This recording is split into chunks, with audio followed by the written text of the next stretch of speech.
कर्नाटक में पिछले 2 दिनों से हत्या के एक मामले ने हंगामा खड़ा कर दिया है। सबसे पहले हुबली के BVB कॉलेज का एक वीडियो सामने आया था। इस वीडियो में एक लड़का एक लड़की पर चाकू से हमला करते हुए नजर आया। उसकी तस्वीर हम आपको दिखा रहे हैं। यह वीडियो बहुत ही संवेदनशील है, इसलिए हम आपको यह पूरी तरह से दिखा नहीं सकते हैं। लेकिन इस घटना की वजह से कर्नाटक में सड़क से लेकर राज्य की सियासत तक गर्म हो गई है।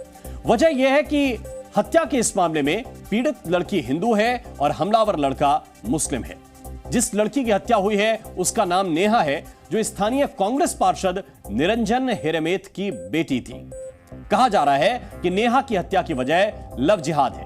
दरअसल नेहा और फयाज दोनों एक ही कॉलेज में BCA की पढ़ाई करते थे, लेकिन फयाज कॉलेज से ड्रॉप आउट था। नेहा इसी कॉलेज से MCA भी कर रही थी। जिस दिन नेहा की हत्या कर दी गई उसी दिन उसका MCA का एग्जाम भी था। हत्या के इस मामले में 2 अलग अलग तरह की बातें सामने आ रही हैं।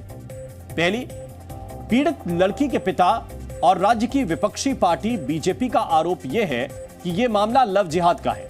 हालांकि कर्नाटक सरकार के मुताबिक यह मामला लव जिहाद का नहीं है, यह मामला केवल हत्या का मामला है। इस केस से जुड़ा हर पहलू हम आपको बताएंगे।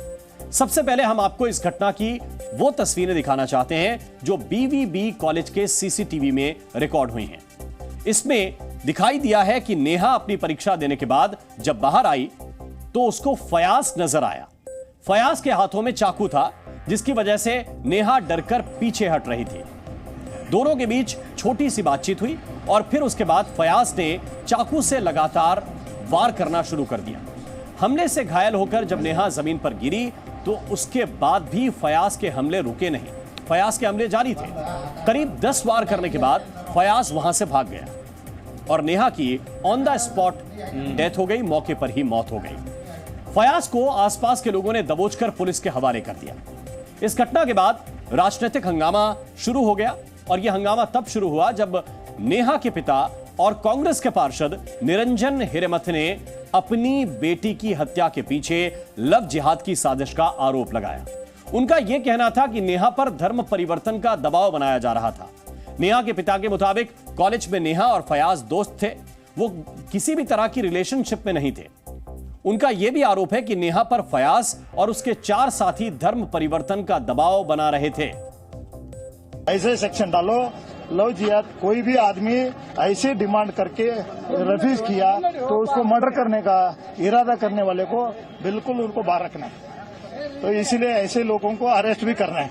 तो थोड़ा इन्वेस्टिगेशन में आप थोड़ा और जितने लोग हैं, एक आदमी को पकड़ा है और 4 आदमी है, इस सबको मिला के उनको जितना जल्दी होता है उतना अरेस्ट करके अपने को न्याय देना है और उसका आत्मा का शांति देना है। ये मेरा डिमांड है। लव जिहाद मानते हैं इसको?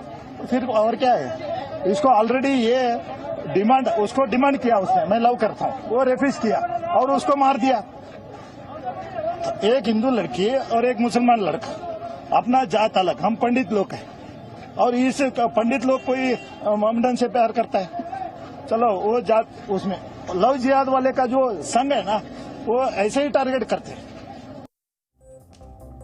नेहा के पिता के बयान के बाद पूरे कर्नाटक में बवाल मच गया है। दरअसल जिन शब्दों लव जिहाद का इस्तेमाल किया गया है, पीड़ित लड़की के पिता ने ये शब्दों का इस्तेमाल किया है, उसके बाद लोग भड़क गए। ABVP समेत कई संगठनों ने नेहा की हत्या में शामिल फयाज पर कड़ी कार्रवाई की मांग की। इसको लेकर कर्नाटक के कई इलाकों में प्रदर्शन भी किए गए। हुबली, कलबुर्गी और धारवाड़ में इन संगठनों ने सड़क पर उतरकर राज्य सरकार के खिलाफ नारेबाजी की। इसके अलावा उन्होंने पिता के लव जिहाद वाले आरोपों पर जांच की मांग करते हुए अन्य 4 लोगों को भी गिरफ्तार करने की मांग की। बहुत महीने से हम बोल रहे हैं लॉ एंड ऑर्डर कर्नाटक में ठीक नहीं है, ये परमेश्वर संभाल नहीं सकते हैं, सिद्धारामैया नहीं संभालते हैं, ऐसे हम बोल के आए हैं। फिर भी मुझे लग रहा है लव जिहाद का पीछे बहुत बड़ा षड्यंत्र है, क्योंकि मतांतर के साथ साथ देशांतर करना चाहते हैं एक ऑर्गेनाइजेशन है, व्यक्ति है। टेररिस्ट को इन लोगों ने क्या कहा है, ब्रदर्स। पाकिस्तान जिंदाबाद नारा जो लगाया था, उनको अरेस्ट जल्दी नहीं किया। ये सब दिखाता है वोट बैंक पॉलिटिक्स के लिए सब हशप करना चाहते हैं ये लव जिहाद का एंगल है, उसको इन्वेस्टिगेट भी ये नहीं करना चाहते। वो स्वयं पिताजी कह रहे ये हशप हो रहा है। आज जब नेहा हिरेमत जी के पिताजी एक बात रखते हैं कि ये अपराधी की मानसिकता क्या रही होगी, तो उनके साथ खड़े रहने के बदले वहाँ के मुख्यमंत्री और गृह मंत्री जिस प्रकार से कवर फायर दे रहे हैं, मानसिकता का बचाव कर रहे हैं, वोट बैंक सुरक्षा के लिए महिला सुरक्षा को ताक पे रखा जाएगा। कर्नाटक के मुख्यमंत्री सिद्धारमैया की राय इस मामले में पीड़ित नेहा के पिता से अलग है। कर्नाटक सरकार इस मामले को केवल हत्या का एक मामला मानकर चल रही है। इसकी वजह फयाज की मां का एक बयान है। उनका कहना है कि नेहा और फयाज एक दूसरे के साथ रिलेशनशिप में थे और शादी करना चाहते थे। हालांकि फयाज की मां अपने बेटे की इस हरकत से काफी दुखी थी। उन्होंने बेटे के अपराध पर लोगों से माफी भी मांगी है। ನನ್ನನ್ನು ಕ್ಷಮಾ ಮಾಡ್ರಿ, ನನ್ನ ಮಗ ಮಾಡಿದ ತಪ್ಪಿಗೆ ನಾನು ಇಡೀ ಕರ್ನಾಟಕದ ಜನತೆಗೆ ನಾನು ಕ್ಷಮೆ ಕೇಳ್ತೀನಿ. ಹಾಗೆ ನೇಹಾ ತಂದೆ ತಾಯಿಯಲ್ಲಿಯೂ ಕೂಡ ನಾನು ಕ್ಷಮೆ ಕೇಳ್ತೀನಿ ಸರ್. ಅದು ನನ್ನ ಮಗಳು ಇದ್ದಂಗೆ ಸರ್. ಅದು ಮಗು ನನ್ನ ಮಗಳು ಬೇರೆ ಅಲ್ಲ, ಆ ಮಗು ಬೇರೆ ಅಲ್ಲ ಸರ್. ನನಗೆ हत्या के आरोपी फयाज के पिता ने भी अपने बेटे के अपराध पर नाराजगी जताई है। फयाज के पिता बाबा साहेब सुबानी ने नेहा के परिवार से माफी मांगी है। उन्होंने बताया कि नेहा के पिता ने फयाज की शिकायत की थी। उन्होंने बताया था कि फयाज नेहा को परेशान कर रहा था। हालांकि बाद में फयाज ने अपने पिता को यह कहा था कि उसके और नेहा के बीच में प्रेम संबंध है और दोनों के बीच झगड़ा हो गया है। कर्नाटक पुलिस इस मामले में दोनों ही एंगल से जांच कर रही है। हालांकि राज्य सरकार इस मामले को लव जिहाद नहीं मानती। ನೇಹಾ ಮರ್ಡರನ್ನ ತೀವ್ರವಾಗಿ ಖಂಡಿಸ್ತೀನಿ. ಮತ್ತೆ ಕೂಡಲೇ ಅವನ್ನ ಅರೆಸ್ಟ್ ಮಾಡಿದ್ದೀವಿ. ಯಾರು ಕೊಲೆ ಮಾಡಿದಂಥ ವ್ಯಕ್ತಿನ ಕೂಡಲೇ ಅರೆಸ್ಟ್ ಮಾಡಿದ್ದೀವಿ. ಸೊ ಇನ್ವೆಸ್ಟಿಗೇಷನ್ನ ಸೀರಿಯಸ್ ಆಗಿ ಮಾಡಿ ತಪ್ಪಿತಸ್ಥರಿಗೆ ಉಗ್ರವಾದಂಥ ಶಿಕ್ಷೆ ಕೊಡಲಿಕ್ಕೆ ಪ್ರಯತ್ನ ಮಾಡಿ. We don't want to support anyone. Law will take its own course mercilessly.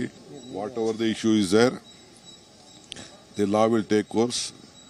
No question of standing or supporting anyone on this issue.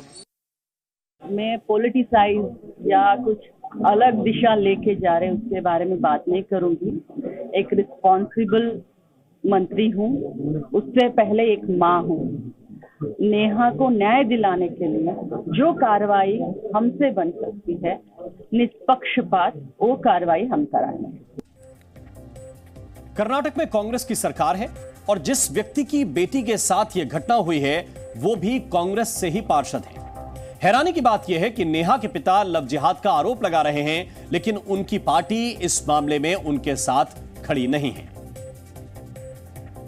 मैं इसे लव जिहाद ही मानता हूं, क्योंकि वो जो फयाज नाम का जो लड़का था, मेरी बहन की क्लासमेट था बीसीए के अंदर, तो तब बैकड्रॉप हो गया था। ये हमारी लड़की इसी साल एमसीए का एडमिशन भी करवाए थे हमने।